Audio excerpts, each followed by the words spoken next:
Assalamualaikum warahmatullahi wabarakatuh, Bapak Ibu. Saya Sigit Setiawadi ya. Saya masih cukup muda ya, lahir November 1954 ya, termasuk kelompok baby boomers ya.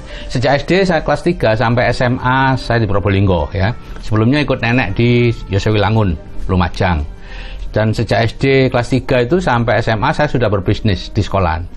Ya, mula-mula jualan permen di sekolah, jual gorengan, kemudian SMP, SMA itu saya beternak ikan hias ya, segala macam ikan hias saya ternak dan hasilnya saya jual gitu ya.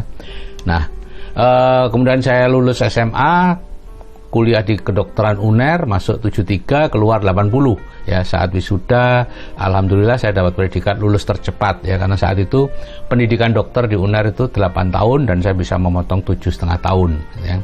Nah, selama di kedokteran saya bertukang itu membuat meja belajar, rak buku dan lain-lain untuk teman-teman yang kaya gitu ya. Nah, setelah lulus tahun 80 saya dinas di Puskesmas Kerek Kabupaten Tuban, kemudian ke Puskesmas Montong ya. Dan awalnya saya tidak ingin spesialisasi karena tidak mampu ya, tapi seorang teman Dr. Imam Wahyudi SPUG menyarankan saya untuk spesialisasi gitu ya. Dan akhirnya saya mengambil spesialisasi Obgyn di UNER. Dan lulus tahun 93 saya minta ditempatkan di Pacitan ya. 3 tahun kemudian saya minta pindah ke Malang. Nah, di Batu saya membuat rumah dan sekaligus klinik tempat saya praktek ya. Dan rumah dan klinik yang sekarang menjadi hotel itu saya buat sebagus mungkin karena saya berharap bisa tinggal di sana seumur hidup saya ya. Nah, tahun 97 Bapak Ibu, setelah klinik dan rumah itu jadi, ada seorang ibu menawarkan buku anak-anak ya, datang ke rumah ya. Dia mengaku istri dokter, setelah suaminya meninggal dia harus bekerja karena anaknya masih butuh dana ya. Dan saya pikir ya biasa sajalah, itu roda nasib ya, kadang di atas kadang di bawah gitu ya. Nah, tapi 1 minggu kemudian datang lagi seorang ibu usia sama 50 tahunan juga di atas saya gitu ya, menawarkan asuransi ya. Beliau cerita dulu agen asuransi, kemudian menikah dengan seorang dokter, sekarang suaminya meninggal dan dia terpaksa bekerja lagi. Nah, saya mulai berpikir Bapak Ibu, ini mengapa ya seorang dokter senior meninggal, istrinya harus bekerja lagi gitu ya? Padahal harusnya kan sudah banyak yang didapat.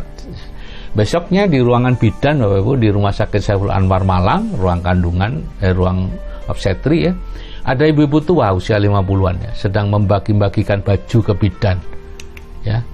Dia janda dokter juga ya, sedang mengkreditkan baju. Wah, saya shock Bapak Ibu. Jika ada 1 orang janda dokter itu kebetulan, tapi kalau ada 3 janda dokter dipertemukan saya, pasti ada pesan dari atas yang harus saya cermati ya. Dan sorenya saya sudah tahu apa pesannya ya. Saat itu saya berdiri termangu di gazebo yang letaknya di Bukit Buatan gitu ya, di pojok belakang halaman rumah saya. Dari sana saya melihat kehidupan saya yang lumayan mewah, ada kolam renang, taman anggrek bulan yang indah ya, tempat bermain anak-anak yang lengkap.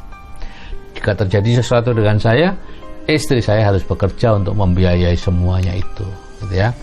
Maka saya mulai membaca banyak buku-buku keuangan ya, dan tahun 99 kalau tidak salah ya, pada saat saya ke toko buku Gramedia, tiba-tiba ada 2 buku yang seperti meloncat ke depan saya gitu ya, dan saya akhirnya membelinya. Itulah buku Rich Dad Poor Dad dan Cash Flow Quadrant ya, dari Robert T. Kiyosaki. Saya membacanya dan semakin shock saya membaca buku itu ya. Gini ya Bapak Ibu, di buku itu saya seperti ditelanjangi gitu ya. Apa yang saya lakukan di bidang keuangan itu ternyata sangat salah ya. Saya mencari jenis penghasilan yang tidak bisa membuat saya kaya ya. Penghasilan yang semakin besar akan membuat kondisi keuangan saya semakin buruk, dan butuh penghasilan yang lebih besar lagi, lebih besar lagi, lebih besar lagi ya. Itulah yang disebut penghasilan aktif, dan disebut juga uang yang salah.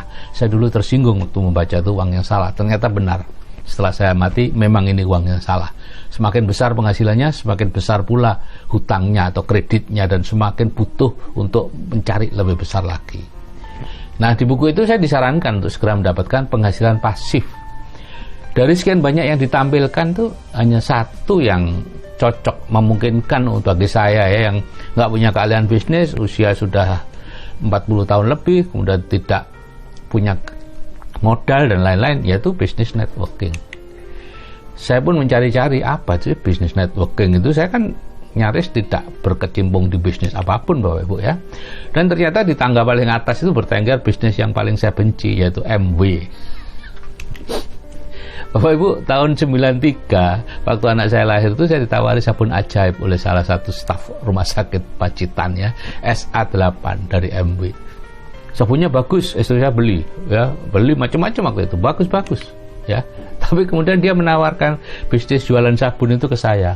Wah, saya sangat tersinggung Bapak Ibu. Saya dokter kandungan ditawari bisnis jualan sabun, bawa sabun ke rumah orang seperti yang dia lakukan. Sejak itu pokoknya bukan MW deh ya. Itu menjadi salah satu pedoman dalam memilih sebuah bisnis. Pokoknya bukan MW. Ya, tapi sang pakar mengatakan bahwa saya harus menjalankan networking nih. Kalau ingin keluarga saya aman, dan topnya networking di dunia itu MW gitu ya. Sebagai pelopor maupun omset bisnis terbesarnya MW, tapi saya tetap gigih menolak ide Robert Kiyosaki. Ego saya besar sekali Bapak Ibu ya. Saya mencoba mencari jalan lain. Saya investasi saham, investasi emas, reksadana, bekerja sama ternak, sapi dan lain-lain. Semuanya gagal. Ya, apapun saya jalani kecuali menjalankan MW dan bisnis networking yang lain gitu ya. Saya pikir saya sejak SD sampai FK itu saya menjual dan menawarkan sesuatu ke orang. Masa iya sih setelah jadi spesialis harus jualan lagi? Itu yang saya pikirkan Bapak Ibu. Ya.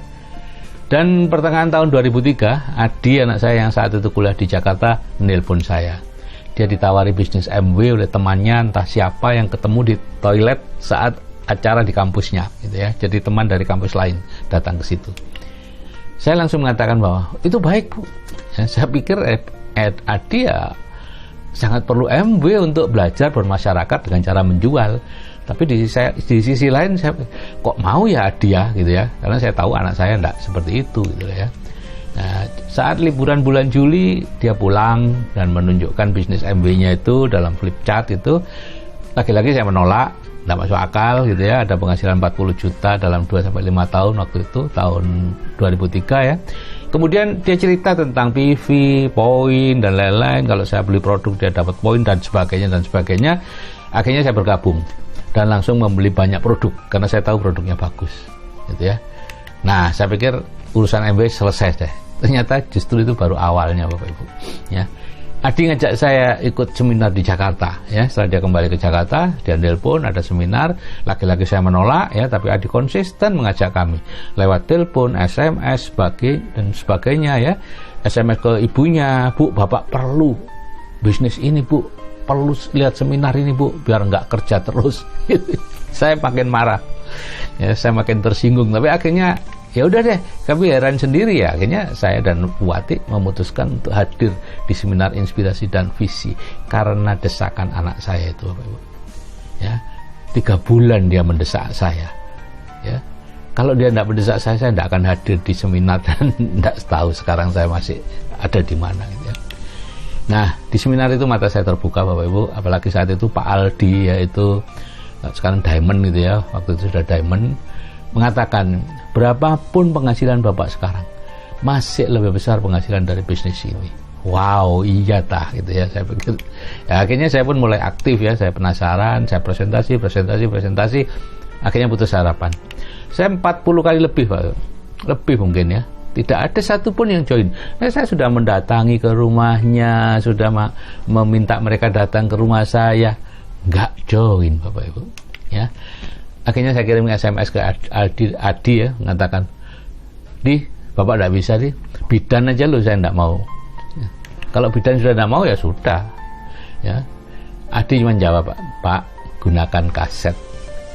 Dan kemudian saya minta dikirimi kaset, dan dikirimi kaset 100 kaset yang harus saya beli ya, nggak mahal tuh, 1 kali operasi selesai itu ya. Saya pelajari semuanya ya. Saya membeli 3 player, 2 Walkman ya, untuk bisa mendengarkan dimanapun gitu ya. Dan saya pun melanjutkan bisnis MW saya dengan ya susah payah Bapak Ibu ya. Sabtu Minggu saya kerja, Senin sampai Jumat saya off ya, sibuk banget. Sabtu Minggu saya bekerja keliling ke rumah-rumah orang. Wow, berat banget ya.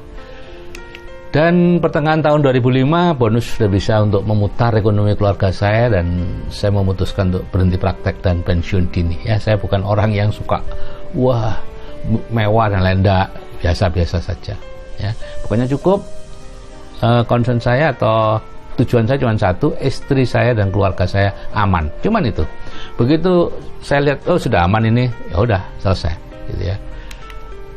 Bisnis MW saya stabilkan, dan mulai tahun 2006 saya sudah tidak membesarkan bisnis lagi dalam arti melebar, ya, hanya bantu-bantu di sana sini, di bawah kalau ada yang konsultasi minta bantuan ini itu saya bantu, tapi melebar saya sudah tidak, gitu ya.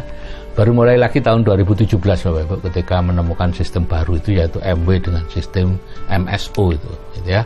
Menjalankan bisnis MW tanpa presentasi, tanpa bertemu prospek, tanpa keluar rumah, tanpa nelpon-nelpon, tanpa jual-jual.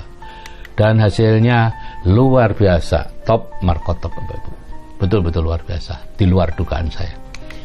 Oke Bapak Ibu, itu yang bisa saya sampaikan.